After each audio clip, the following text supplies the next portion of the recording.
Hello. We all know how big Lake Tahoe is. What amazes me is that it is the very smallest things in the lake that are causing it to lose its clarity. Particles. Tiny pieces of non-living things like dust, soil, the stuff that comes out of your car's exhaust pipe, are the most important cause of clarity loss.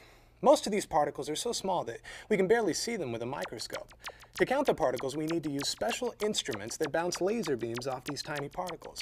Another way to learn about the particles that go into Lake Tahoe is to study what went into it in the past. All the particles that have ever landed on Lake Tahoe, they eventually fall to the bottom of the lake and become part of the sediments. The very oldest particles are at the very bottom of the sediment layer. The newest ones, those that came in recently, are closer to the top. In that way, the sediment layers are a history of Lake Tahoe. Researchers use special hollow tubes which are driven into soft-bottom sediments to collect sediment cores.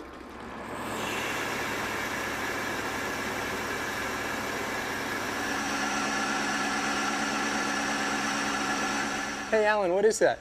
This is a sediment core from the bottom of Lake Tahoe that we just took out here in the lake. And bring it up and we'll put it down. Okay. Down. This is the type of mud that you see in the bottom of the lake.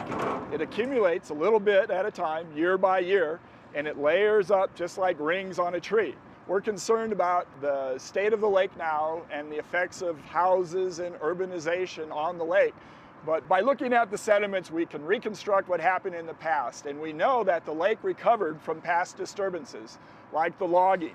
So since the lake recovered then, we believe that it can recover now if we do the right things. That's really encouraging, Alan.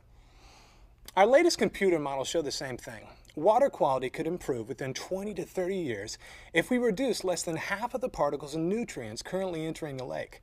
Did you know that a single inch of sediment represents around 25 years of accumulation? Each foot represents 300 years. So, if I was a sediment core, the soles of my feet would be 1,800 years old. Time to change my socks, I guess. Please continue to look around the center and check out all the other displays. Remember to ask questions. That's what scientists do.